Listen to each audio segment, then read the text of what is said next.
Hi everyone. तो MCC की official website पे आज लेटेस्ट अपडेट आया है शेड्यूल एमसीसी की काउंसलिंग का और टेंटेटिव शेड्यूल स्टेट काउंसलिंग का। तो इस वीडियो में हम देखेंगे कि एमसीसी की काउंसलिंग का शेड्यूल क्या है। तो जैसे कि हम जानते हैं एमसीसी ने सारे कॉलेजेस को कह दिया था कि 17 जुलाई तक उन्हें उनका सीट मैट्रिक्स अपलोड करना है। तो अभी वो सीट मैट्रिक्स को पहले वेरीफाई करेंगी एमसीसी की ऑफिशियल वेबसाइट 18 से 19 जुलाई तक, यानी 2 दिन। उसके बाद होंगी हमारी रजिस्ट्रेशन स्टार्ट। अब रजिस्ट्रेशन होंगी हमारी 21 जुलाई से 28 जुलाई के बीच, यानी कि ये टोटल हमारे पास है इसमें 8 दिन। और हमारे पास 28 जुलाई को दोपहर के 12 बजे तक ये रजिस्ट्रेशन विंडो फिर क्लोज़ हो जाएंगी।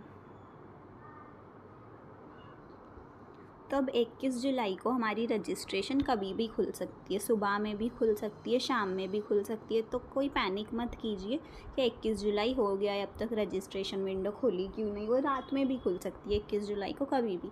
अब रजिस्ट्रेशन हमारी जैसे ही करके हो जाएंगी 21 जुलाई के बाद, यानी 22 जुलाई से चॉइस फिलिंग का प्रोसेस स्टार्ट हो जाएगा। जो लोग रजिस्टर कर चुके हैं वो उनकी चॉइस फिलिंग कर सकते। 22 जुलाई से लेकर 28 जुलाई तक उनके पास टाइम है उनकी चॉइस फिलिंग का, या मतलब वो उनकी पूरी प्रेफरेंस लिस्ट बना के रख सकते हैं। वो उसमें चेंजेस भी कर सकते हैं जब तक वो चॉइस लॉकिंग ना कर ले। चॉइस लॉकिंग के लिए स्पेसिफिक टाइम पीरियड अलॉटेड होता है। 28 जुलाई को हम शाम के 4 बजे से लेकर रात में 11:55 तक कर सकते हैं हमारी चॉइस लॉकिंग। और अगर कोई भूल गया चॉइस लॉक करने तो उसने जैसी उसकी प्रेफरेंस लिस्ट बना के रखी है वो ऑटोमेटिकली लॉक हो जाएंगी। अब चॉइस फिलिंग के बाद होता है सीट अलॉटमेंट। तो सीट अलॉटमेंट के लिए एमसीसी लेता है पूरे 2 दिन, 29 जुलाई और 30 जुलाई। ये 2 दिन वो लेगा हमारे लिए सीट अलॉट करने। उसके बाद हमारा आएगा रिज़ल्ट 31 जुलाई को कि हमें सीट अलॉट हुई है या नहीं हुई है तो कौन सी अलॉट हुई है। अगर अब हम इसमें चाहे तो ये सीट को रिपोर्ट कर सकते हैं, रिपोर्ट करके उसे कंफर्म कर सकते हैं सीट रिटेंशन फॉर्म भर के, या तो हम इसे अपग्रेडेशन में डाल सकते हैं, या तो हम फर्स्ट राउंड में फ्री एग्जिट भी कर सकते। तो रिपोर्टिंग जैसे करनी है उसका टाइम है 1 अगस्त से लेकर 6 अगस्त तक। 1 अगस्त से लेकर 6 अगस्त तक हमारे पास पूरे 6 दिन है रिपोर्टिंग करने के लिए। अब जिनने रिपोर्ट किया है कॉलेज इंस्टीट्यूट को, अपने सब डॉक्यूमेंट्स वहाँ सबमिट किया है, तो कॉलेज अब उसे वेरीफाई करेगा। ये वेरिफिकेशन के लिए बोलेंगे 2 दिन पूरे, क्या जो भी डॉक्यूमेंट्स है वो ओरिजिनल है ना, ये कैटेगरी सर्टिफिकेट सही है क्या, तो ये सब करने बोलेंगे 2 दिन, 7 अगस्त से 8 अगस्त, ये 2 दिन बोलेंगे वेरिफिकेशन के लिए। तो अब हम देखते हैं राउंड 2 को। 8 अगस्त तक कॉलेज हमारे डॉक्यूमेंट्स वेरीफाई कर देगा। अब 9 अगस्त से 11 अगस्त के बीच जो भी सीट्स बचे हैं हमारे पास, उसकी एक न्यू सीट मैट्रिक्स लिस्ट आएंगी कि ये कॉलेज में इतने सीट बचे हैं। इसके लिए बोले 3 दिन में हमारे पास ये सीट मैट्रिक्स होंगी कि हम इसे देख सकते ये कॉलेज में इतने सीट्स बचे हैं, हमें कौन से कॉलेज अभी हमारी चॉइस फिलिंग में डालने हैं। हर राउंड में आप आपकी फ़्रेश चॉइस फिलिंग लिस्ट बना सकते हैं और हर राउंड में आप फ्रेश रजिस्ट्रेशन कर सकते हैं। जैसे अगर कोई बच्चे ने राउंड 1 के टाइम रजिस्टर नहीं किया था, यानी उसने पार्टिसिपेट नहीं किया था, तो वो राउंड 2 में पार्टिसिपेट कर सकता है। और अगर किसी बच्चे ने राउंड 1 में किया था और अब वो अपग्रेड होकर राउंड 2 में आया है तो उसे रजिस्ट्रेशन करने की ज़रूरत नहीं है, क्योंकि वो पहले ही रजिस्टर है। तो जो भी फ्रेश बच्चे हैं जो रजिस्ट्रेशन करना चाहते हैं उसके लिए उनके पास है 7 दिन, 12 अगस्त से लेकर 18 अगस्त तक। और शाम दोपहर में 12 बजे ये सर्वर क्लोज़ हो जाएगा रजिस्ट्रेशन का। और यही रजिस्ट्रेशन के टाइम हमें पेमेंट भी करनी होती है। हमारी रजिस्ट्रेशन फ़ी जो कि है 1000, रिज़र्व कैटेगरी के लिए है 5000, और सिक्योरिटी फ़ीस जो कि होती है 10,000 नॉर्मल, जनरल और EWS के लिए, और रिज़र्व कैटेगरी के लिए 5000। और अगर कोई डीम्ड यूनिवर्सिटी के लिए भी कर रहा है तो उसे 2 लाख रुपए देने होते हैं सिक्योरिटी फ़ीस में। तो अब हमने रजिस्ट्रेशन कर ली राउंड 2 में, या फिर जो भी राउंड 1 से अब राउंड 2 में डायरेक्ट आया है, अब उसको करनी होंगी चॉइस फिलिंग, चॉइस लॉकिंग। वो अपनी फ्रेश लिस्ट बना सकता है, उसको जो भी बनानी है, उसको जो भी कॉलेज चाहिए वो देख लेगा सीट मैट्रिक्स में। अब ये सीट बचे हैं तो हमें चॉइस फिलिंग के लिए मिलेंगे पूरे 6 दिन, 13 अगस्त से लेकर 18 अगस्त तक। हमें 6 दिन मिलेंगे हमारी चॉइस फिलिंग करने। और फिर चॉइस लॉकिंग के लिए हमारे पास 18 अगस्त को शाम के 4 बजे से लेके रात के 11:55 तक टाइम है। और अगर हम करना भूल गए या फिर हमारा नेट नहीं था, हम कोई रीज़न की वजह से चॉइस लॉकिंग नहीं कर पाए, तो ऑटो लॉक हो जाएगा जो भी आपने फिल करके रखा है। अब सीट अलॉट करने के लिए जो भी कॉलेजेस है वो लेंगे 2 दिन, 19 अगस्त से 20 अगस्त के बीच। वो जो भी बच्चे को जो सीट देनी है वो दे देंगे। और फिर हमारे पास रिज़ल्ट आएगा 21 अगस्त को कि आपको सीट मिली है नहीं मिली है, जो भी आपने अपग्रेड किया था तो अब आपका क्या रिज़ल्ट है। तो हमें 21 अगस्त को मिल जाएगा रिज़ल्ट राउंड 2 का। उसके बाद हमें रिपोर्टिंग करने के लिए है 8 दिन, टोटल 22 अगस्त से 29 अगस्त तक हमें रिपोर्ट करना है कॉलेज में जो भी हमें अलॉट हुआ है। फिर वेरीफाई करेगा कॉलेज हमारे डॉक्यूमेंट्स 3 दिन में, 30 अगस्त से लेके 1 सितंबर तक वो करेगा हमारे डॉक्यूमेंट्स को वेरीफाई। तो अब चलते हैं राउंड 3 पे। मैं आप लोगों को वीडियो के एंड में बताऊंगी कि राउंड 1 से राउंड 2 में कौन जाता है, कैसे जाता है, सिक्योरिटी फ़ीस कब कटती है, वो सब मैं आपको वीडियो के एंड में समझा दूंगी एक बार शॉर्ट में। तो अब हम आते हैं राउंड 3 पे। 2 सितंबर को हमें आएंगी सीट मैट्रिक्स के। अभी ये सीट बचे हुए हैं, एक दिन में हमें उसे देखना है कि इतने सीट बचे। पिछले टाइम हमें शायद 2 या 3 दिन मिले थे राउंड 2 में कि सीट आप मैट्रिक्स आराम से देखिए। अभी हमें 3rd राउंड में सिर्फ एक ही दिन मिला है सीट मैट्रिक्स देखने के लिए। अब उसके बाद होंगी रजिस्ट्रेशन। जो भी बच्चे सिक्योरिटी फ़ीस, रजिस्ट्रेशन फ़ीस अपनी गंवा चुके राउंड 2 की गलती की वजह से, या जो अभी राउंड 3 में फ्रेश रजिस्ट्रेशन करे, तो उनको रजिस्ट्रेशन के लिए मिलेंगे पूरे 6 दिन। 3 सितंबर से लेके 8 सितंबर तक 6 दिन का टाइम है उनके पास। और 8 सितंबर को दोपहर 12 बजे रजिस्ट्रेशन क्लोज़ हो जाएंगी। उसके बाद होंगी चॉइस फिलिंग और चॉइस लॉकिंग। हमें पूरे 6 दिन मिलेंगे हमारी प्रेफरेंस लिस्ट बनाने के लिए। 3 सितंबर से लेके 8 सितंबर तक हमें हमारी चॉइस फिलिंग करके रखनी है।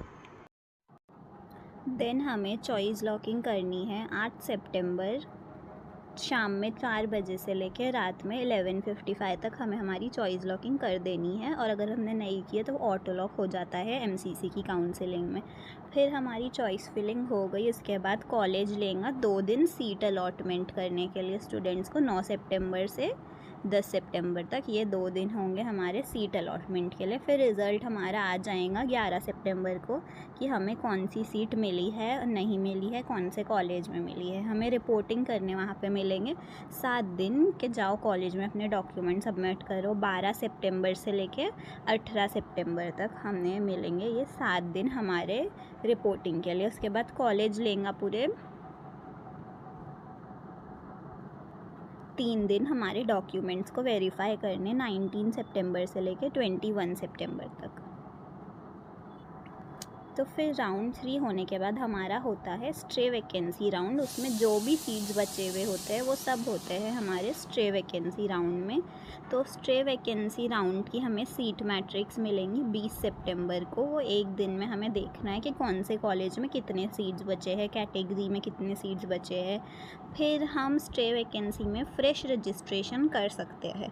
अगर हमने राउंड 3 में हम अगर स्टार्ट में कोई भी राउंड में नहीं थे तो हम स्ट्रे वैकेंसी में फ़्रेश रजिस्ट्रेशन कर सकते हैं। और अगर हमें स्टार्ट से कोई भी अब तक कॉलेज नहीं मिला है तो हम ऑटोमेटिकली स्ट्रे वैकेंसी के राउंड में चले जाएंगे।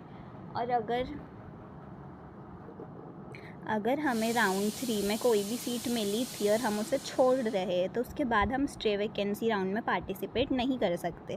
तो अब स्ट्रे वैकेंसी राउंड में होंगी रजिस्ट्रेशन, जिसके लिए हमारे पास है 3 दिन, 22 सितंबर से लेके 24 सितंबर तक। 24 सितंबर हमारे पास दोपहर में 3 बजे तक हमें रजिस्ट्रेशन कर देनी है।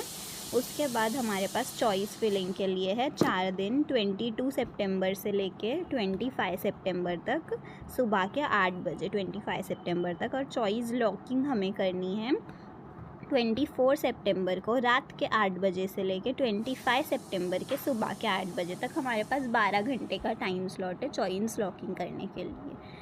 फिर हमें सीट अलॉटमेंट के लिए 2 दिन कॉलेज लेगा। फिर हमारा रिज़ल्ट आ जाएगा स्टे वैकेंसी राउंड का 27 सितंबर को। कभी कभार स्टे वैकेंसी राउंड में काफ़ी अच्छे अच्छे कॉलेजेस की सीट्स रह जाती है जो कि ज़्यादा रैंक वाले बच्चे को भी मिल सकती है। तो स्टे वैकेंसी राउंड की सीट मैट्रिक्स ज़रूर देखिए। अगर आपको पहले 3 राउंड में अच्छा कॉलेज नहीं मिला या नहीं ही मिला, फिर हमें रिपोर्टिंग करने के लिए 7 दिन मिलेंगे 27 सितंबर से लेकर 3 अक्टूबर तक।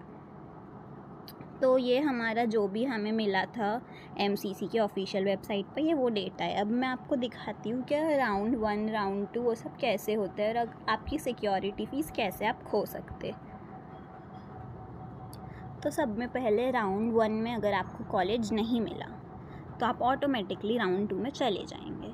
अगर राउंड 1 में आपको कॉलेज मिला है तो आप वहाँ पे रिपोर्ट करेंगे और बोलेंगे हमें अपग्रेडेशन में जाना है, तो आप अपग्रेडेशन में राउंड 1 में जा सकते हैं।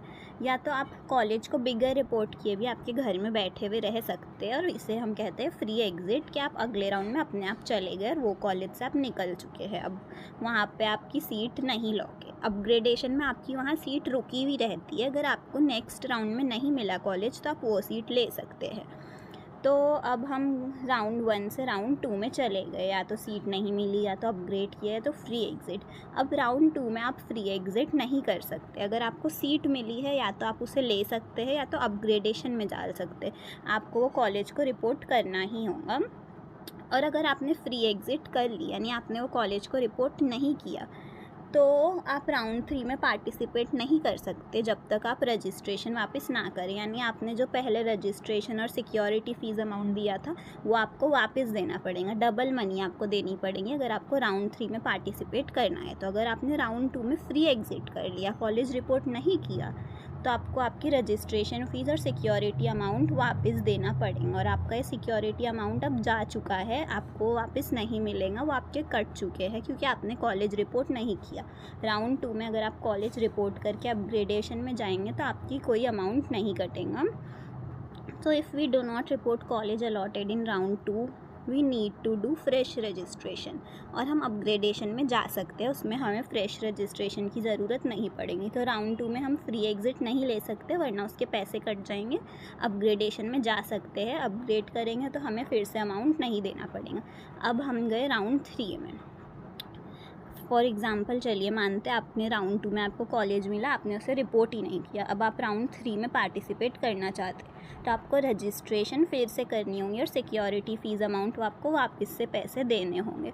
अब राउंड 3 में आपको कॉलेज मिल गया तो आप उसे अपग्रेड नहीं कर सकते, ना ही आप फ्री एग्ज़िट कर सकते हैं। आपको वो कॉलेज लेना ही है। और अगर आपने वो कॉलेज को छोड़ दिए तो आप स्टे वैकेंसी राउंड में पार्टिसिपेट नहीं कर सकते। फिर आपको आपकी स्टेट काउंसलिंग से कोई भी कॉलेज लेना होगा। MCC की काउंसलिंग में आप पार्टिसिपेट अब स्टे वैकेंसी के राउंड में नहीं कर सकते हैं। और अगर मानते आपको राउंड 3 में कॉलेज नहीं मिला तो आप ऑटोमेटिकली चले जाएंगे स्टे वैकेंसी राउंड में। और स्टे वैकेंसी राउंड में 2 पॉसिबिलिटी है, या तो आपको कॉलेज मिलेगा या तो कॉलेज नहीं मिलेगा। तो अगर आपको कॉलेज मिलता है स्टे वैकेंसी राउंड में तो आपको उसे रखना ही होगा, वरना आप अगले साल नीट काउंसलिंग में पार्टिसिपेट नहीं कर सकते हैं। आपके पास स्टे वैकेंसी राउंड में छोड़ने का ऑप्शन नहीं है। अगर राउंड 3 में आपने कॉलेज छोड़ दिया, आप अगले साल भी नीट दे सकते हैं, लेकिन आपने अगर स्टे वैकेंसी राउंड की कॉलेज की सीट छोड़ दी तो आपके पैसे तो चले ही जाएंगे, दैट्स ऑब्वियस। साथ में आप अगले साल नीट दे भी दे तो आप MCC की काउंसलिंग से 1 साल के लिए बैन हो जाएंगे। तो आप अगले साल काउंसलिंग में नीट की MCC ऑल इंडिया लेवल पे पार्टिसिपेट नहीं कर पाएंगे। सो मैंने आपको समझा दिया है एक शॉर्ट में कि राउंड में क्या होता है और आपकी सिक्योरिटी फ़ीस कैसे कटती है। So if you find this video helpful, let me know in the comment section. Subscribe to my channel. Thank you.